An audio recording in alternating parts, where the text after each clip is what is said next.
This is Sportscentre.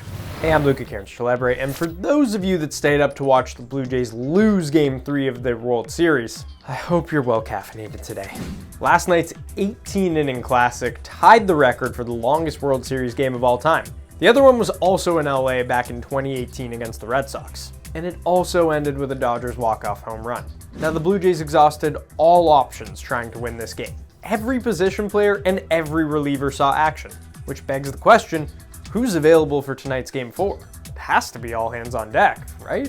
One player we likely won't see in Game 4 is George Springer, who left the game in the 7th inning with an injury. The good news is that opens the DH spot for a hobbled Bo Bichette. The bad news, though, is Springer's one of the most clutch postseason performers of all time. And speaking of clutch performers, Shohei Ohtani also made some history last night.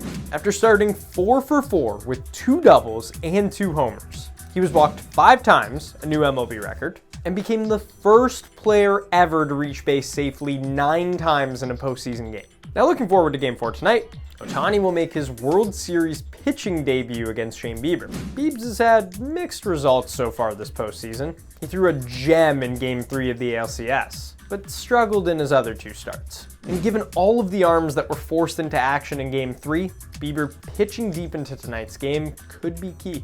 At FanDuel, his over-under for outs recorded is set at 15.5, which is just 5 innings of work, a number he's failed to reach in 2 of his 3 postseason starts. Meanwhile, we all remember what Ohtani did in his last start, throwing 6 scoreless innings while hitting 3 homers at the dish.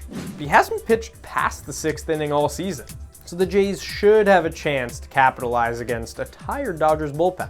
I don't even know what's going to happen. Shohei has just done so many incredible things that I wouldn't be surprised if we get another first tonight with him pitching a complete game, striking out 12, hitting 2 home runs. Like, this guy can do it all. We've got all 32 teams in action tonight in the NHL. And given we've got 3 Canadian teams in the Atlantic playing, let's ask the question. Which of those teams is the best of the trio? As far as the standings go, the Montreal Canadiens are leading the division with a 7-3 record through their first 10, while the Sens and Leafs are hovering around 500. The expectations for Montreal were sky high going into the season, but they've seemingly exceeded them thus far.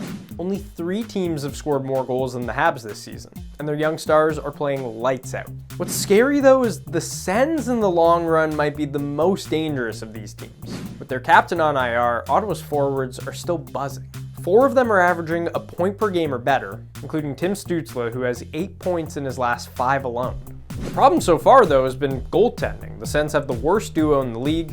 As far as goals saved above expected goes, with Linus Ullmark ranking 59th of 68 possible goalies. The Leafs are also dangerous too, we should probably mention them, but I don't know, this Leafs team feels different. The core 4 with Nyes now, I guess, is the new addition, still looks good, but just something feels off with them. I really don't know. I'm gonna stick them at the bottom of this trio.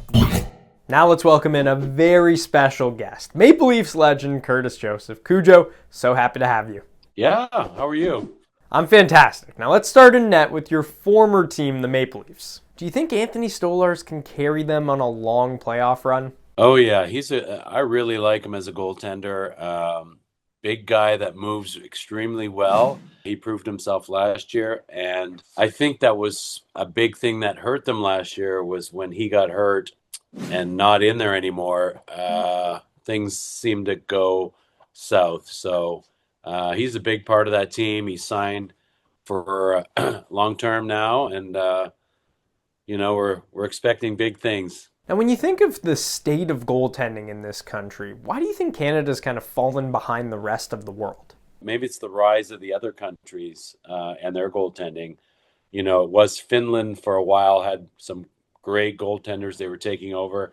And then Russian goaltenders are the latest craze. And I don't know what the influence of that is. I remember when goaltending was great in Canada, and we always attributed it to Patrick Roy. You know, he was the great goalie. He made that position sexy, I guess, and then there was a lot of Canadian goalies. So we need to get back to that. We've got a few here and there. Jordan Binnington has been great, and he played amazing on the world stage. So we'll see what the Olympics bring, and hopefully Jordan's our guys to bring it home.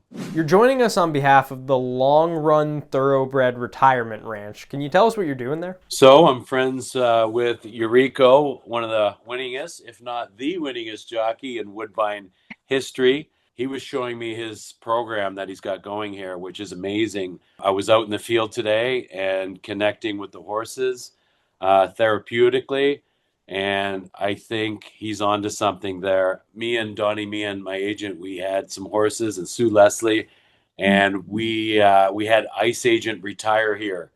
So he was a great horse to us, and Long Run is a great program, taking horses from the racetrack who are retired. Yuriko does great work, and I'm anxious to see what he's going to do in the future and how he's going to change lives. Thanks, Cujo. Happy to have you.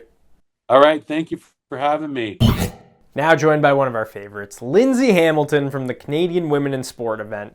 Lindsay, great to see you. Hey Luca, great to see you. Okay, first off, Lindsay, tell us about the event. Who are you hearing from on stage, and what is the general message? Luca, what an energizing event. We heard from Canadian Women in Sport and the brands supporting this movement and leading the growth of women's sports. The Canadian sports landscape is experiencing a seismic shift. And get this, the size of the women's market has doubled in the last 2 years.